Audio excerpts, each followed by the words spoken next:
हामीलाई model question हेर्नुहुन्छ भने मोडल क्वेसनमा तपाईलाई यो ब्रान्च अकाउन्टबाट 10 मार्क्सको क्वेसन सोध्ने भनेको छ।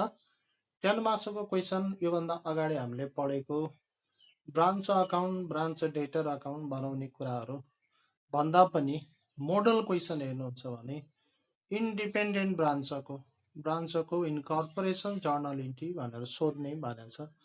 अगाडिको पनि नसोध्ने भने होइन, branch account in the books of head office कसरी बनाउने भन्ने कुरा हामीले सिकिसकेका छौँ र इन्कर्पोरेटिङ जर्नल इन्ट्री के हुन्छ भनेर अस्तिको क्लासमा हामीले डिस्कस गऱ्यौँ। आज क्वेसन नम्बर हामी 14 गर्दैछौँ। एकैछिन क्वेसन पढौँ। अब हेर्नुहोस्, हामीलाई ट्रायल ब्यालेन्स दिएकै छ, यसबाट ट्रेडिङ अकाउन्टको डेबिटमा आउने कुराहरू सबै लेखौँ। ट्रेडिङ अकाउन्टको डेबिटमा आउने भनेको टु डोटी ब्रान्च भनेर लेखौँ। डेबिटमा लेख्ने बेला डेबिटमा डोटी ब्रान्च हो, टु डोटी ब्रान्च भनेर लेख्ने। किनभने जर्नल इन्ट्री हामीले सिकेका छौँ त। जर्नल इन्ट्री के हुन्छ भने ट्रेडिङ अकाउन्टको डेबिटमा जे आउँछ त्यसको लागि journal entry. Branch trading account debit हुन्छ भने टु ब्रान्च अकाउन्ट हुन्छ। यहाँ भने डोटी ब्रान्च अकाउन्ट भनेको छ, ठाउँको नाम लेखेको हो।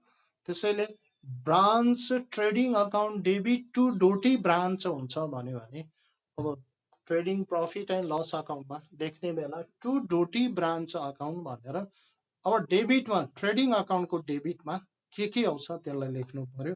हेर्नुहोस्, ट्रायल ब्यालेन्स हेर्नुहोस्, ओपनिङ स्टक भनेर 2000 दिएको छ।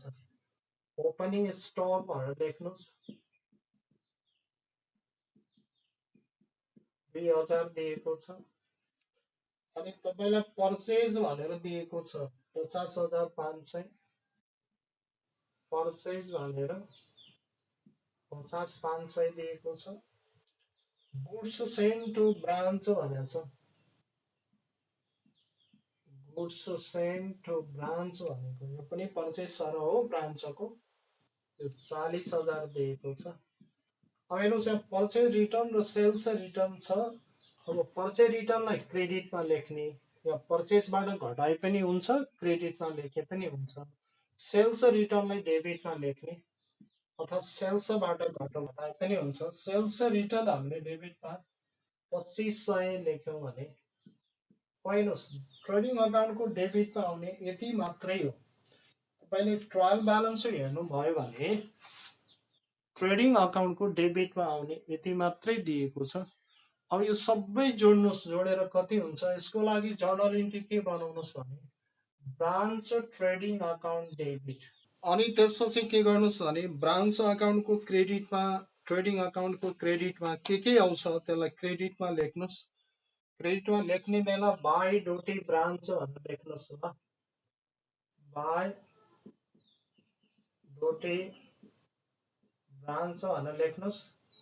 क्रेडिटमा के आउँछ भने सेल्स भनेर आउँछ, 95,000 दिएको छ। हेर्नुहोस्, 95,000 सेल्स भनेर दिएको छ। अनि क्रेडिटमा आउने भनेको पर्चेज रिटर्न छ, गुड्स रिटर्न बाई ब्रान्च भनेको छ। यो भने पर्चेज रिटर्न हो, गुड्स रिटर्न बाई ब्रान्च भन्नुहोस्। पर्चेज रिटर्न भन्नु ट्रायल ब्यालेन्स हेर्नुहोस् त, 5,000 दिएको छ। अनि यहाँ क्लोजिङ स्टक आउने हो, क्लोजिङ स्टक भनेर यतै आउँदैन हो ट्रेडिङ अकाउन्टको क्रेडिटमा। क्लोजिङ स्टक भनेर एडिसनल इन्फर्मेसनमा दिएको छ तपाईलाई 27,500। अब हेर्नुहोस्, यहाँ के भयो भने यसको नि जर्नल इन्ट्री बनाउनु पर्यो। अब हेर्नुहोस्, trading account, branch trading account credit गरेको हो। अनि डोटी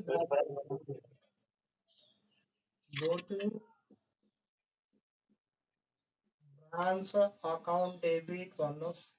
अब यो 95,000 5,000 जोड्यो भने 1,00,000, 1,27,500, 1,27,500 to branch trading account, branch trading account भने 1,27,500। यसको नि तपाईले न्यारेसन लेख्नु पर्यो। अगाडि बिइङ मात्रै थप्नुहोस्, बिइङ इन्कर्पोरेसन अफ भन्नुहोस्। अनि branch sales branch closing stock र ब्रान्च पर्चेज रिटर्न अथवा goods return to head office. यही टपिक क्रेडिट साइडमा जे लेखेका छौँ त्यही लेख्ने हो न्यारेसनमा, बिङ इन्कर्पोरेसन मात्रै थपिदिनुहोस् ल। अब यति गर्यो भने हेर्नुहोस् त, यहाँ ग्रस प्रफिट आउने हो, ध्यान दिनु होला। ग्रस प्रफिट कति आउँछ भनेर तपाईँले क्यालकुलेट गर्नु पर्यो। क्रेडिटमा जोड्यो भने यो 1,27,500 हो, 1,27,500। र डेबिटमा जति पुग्दैन घटायो भने यो आउँछ 32,500। यहाँ नपुगेको भनेको 32,500। तर टु ग्रस प्रफिटै भनेर लेख्नु परेन। ग्रस प्रफिटलाई ट्रान्सफर गर्ने कहाँ हो भने प्रफिट एन्ड लस अकाउन्टमा हो। ग्रस प्रफिट ट्रान्सफर हुने भने प्रफिट एन्ड लस अकाउन्टमा हो। To Doti branch profit and loss account भनिदिनुहोस् यसलाई। To Doti branch PL account भनिदिनुहोस्। यो जोड्यो भने 1,27,500 टोटल गर्नुहोस्। यसलाई पनि 1,27,500 गर्नुहोस्। अब यसको पनि यो ट्रेडिङ अकाउन्टलाई पिएल अकाउन्टमा ट्रान्सफर गर्ने हो।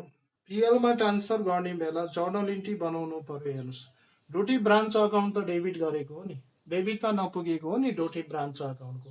त्यसैले डोटी ब्रान्च अकाउन्ट डेबिट भन्नु पर्यो। डोटी ब्रान्च अकाउन्ट डेबिट भन्नु पर्यो। 32,500 डेबिटमा नपुगेको हो र यसलाई हामी ट्रान्सफर गर्ने हो to Doti branch profit and loss account.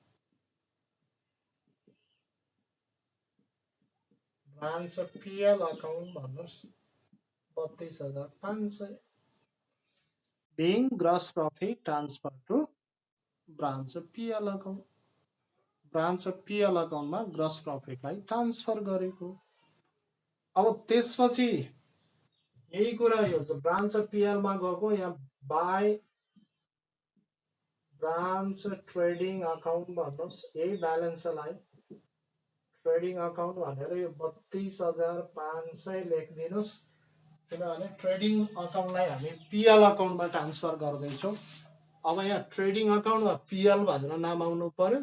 अनि यही ट्रेडिङ अकाउन्टको ब्यालेन्सलाई हामीले पिएलमा ट्रान्सफर गर्ने बेला हेर्नुहोस् न, यो जर्नल इन्ट्री अनुसार, किनभने trading account debit to Doti branch PL account भन्यो भने अब ट्रेडिङ अकाउन्टमा पिएल भनेर डेबिट पाउने भयो, पिएल अकाउन्टमा ट्रेडिङ भनेर क्रेडिट पाउने। यदि गरिसकेपछि अब पिएल अकाउन्टको डेबिटमा आउने सबै कुराहरू लेखिदिनुहोस्। के लेख्नुहोस् भने टु डोटी ब्रान्च नै भनेर लेख्नुहोस्। यहाँ टु डोटी ब्रान्च भनेर पिएलमा के आउँछ ट्रायल ब्यालेन्स हेर्नुहोस्। पिएलमा आउने भनेको एउटा स्यालेरी भनेर 4,000 दिएछ, स्यालेरी भनेर 4,000 छ। अनि रेन्ट भनेर तपाईँलाई दिएको छ। पिएलको डेबिटमा आउने अर्को भनेको अदर एक्सपेन्सेस भनेर 4,500 दिएको छ। अदर एक्सपेन्सेस भनेर 4,500 दिएको छ। एउटा आउटस्ट्यान्डिङ एक्सपेन्सेसको कुरा पनि गरेको छ। एडिसनल इन्फर्मेसनमा हेर्नुहोस् न, सन्डी एक्सपेन्सेस आउटस्ट्यान्डिङ छ भनेर, आउटस्ट्यान्डिङ सन्डी एक्सपेन्सेस आउटस्ट्यान्डिङ छ भने त आउटस्ट्यान्डिङ एक्सपेन्सेस त पिएलको डेबिटमा पनि आउने हो, ब्यालेन्स सिटको लाइबिलिटीमा पनि जाने हो। त्यसैले सन्डी एक्सपेन्सेस भनेर दिएको थियो, त्यसैमा आउटस्ट्यान्डिङ जोडेर लेख्यौँ। तर सन्डी एक्सपेन्सेस भनेर दिएको छैन, खालि आउटस्ट्यान्डिङ मात्रै दिएको छ। सन्डी एक्सपेन्सेस पेमेन्ट गरेको 0 छ र त्यसमा एड आउटस्ट्यान्डिङ सन्डी एक्सपेन्सेस भनेर जोडेर पिएल अकाउन्टकै डेबिटमा लेख्ने हो। त्यसैले सन्ड्री एक्सपेन्सेस भनेर पनि आउटस्ट्यान्डिङ सन्डी एक्सपेन्सेसलाई यहाँ लेखिदिनुहोस्। सन्डी एक्सपेन्सेस भनेर एडिसनल इन्फर्मेसनमा हेर्नुहोस्, सन्डी एक्सपेन्सेस तिर्न बाँकी छ भनेको छ। कति बाँकी छ? ड्यू भनेको छ। ड्यू कति भनेको छ भने 4,750 4,750। हेर्नुहोस्, पिएल अकाउन्टको डेबिटमा आउने यति मात्रै छ र यसको लागि जर्नल इन्ट्री के बनाउनु पर्यो भने PL account debit to Doti branch account है। Doti branch PL account debit to Doti branch account narration लेख्नुस्। अब narration being incorporation of branch salary, rent, other expenses and sundry expenses भन्नुस्। being incorporation भनेर थपिदिनुस्। लेख्नुस् के भने being incorporation of salary, rent, other expenses and sundry expenses भनेर लेख्नुस्। Journal entry बनाइहाल्यो। यो branch PL account debit भएको हो। हेर्नुस् ब्रान्च पिएल अकाउन्ट डेबिट गर्यो टु ब्रान्च अकाउन्ट क्रेडिट भएको। यहाँ चाहिँ सन्ड्री इन्कम भनेर तपाईँलाई क्रेडिट साइडमा आउने सन्ड्री इन्कम 1500 दिएको छ। ल यति मात्रै। अब त्यसो भए डोटी ब्रान्च अकाउन्ट डेबिट यहाँ जर्नल इन्ट्री बनाउने बेला डोटी पिएल अकाउन्ट भनेर 1500 लेख्नुहोस्। अब न्यारेसन लेख्ने बेला त फेरि सजिलो छ। Incorporation of sundry income of Doti branch. अब हेर्नुहोस् यहाँ प्रफिट र लस आउला डेबिटमा यो ट्रेडिङ पिएल अकाउन्ट हो। यहाँ 32 1 33 यो जोडेर 34,000 भयो। अब डेबिटमा जति पुग्दैन प्रफिट हो। यो प्रफिटलाई जर्नल पिएल अकाउन्टमा ट्रान्सफर गर्ने टु जर्नल पिएल अकाउन्ट भन्ने हो 17,750 34,000 भयो। यसको नि जर्नल इन्ट्री बनाइदिनुहोस्। हेर्नुहोस् त branch PL account debit to journal profit and loss account भएको हो नि त, होइन र? Doti branch profit and loss account debit हो 17,750। यो त प्रफिट एन्ड लस अकाउन्ट हो। Doti branch PL account debit Doti branch PL account debit 17,750 to journal PL account 17,750। अब हेर्नुहोस् यहाँनिर हामीले यो trading profit and loss account पनि बनाऊ भनेको छ क्वेसनमा। जर्नल इन्ट्री र यो सँगै किन बनाएको भने हुन त सबभन्दा पहिला इनकर्पोरेसन जर्नल इन्ट्री बनाउने हो। इनकर्पोरेसन जर्नल इन्ट्री बनाइसकेपछि अनि branch trading profit and loss account बनाउने हो। अनि in the books of head office branch account बनाउने हो र अनि ब्रान्चको ब्यालेन्स सिट बनाउने हो। तर हामीले यहाँ सँगसँगै किन गर्यो भने जस्तै यो फिगर थियो नि, यो टोटल डेबिट साइडको टोटल कति हुन्छ 95,000 भनेर हामीले रफमा क्यालकुलेट गरेर जर्नल इन्ट्रीमा राख्नु पर्थ्यो। जर्नल इन्ट्री बनाइसकेपछि हामीले trading profit and loss account बनाइ पनि हुन्थ्यो। तर सँगसँगै दुइटै भयो। टाइमिङ अलर्ट देखाउँदैछ। यो कन्सेप्ट मैले क्लियर गरेँ यही जर्नल इन्ट्रीबाट। अब हेर्नुहोस् हामीलाई सजिलो भइहाल्यो। एकैछिन ध्यान दिनु होला। अब यहाँ फोकस गर्नुहोस्।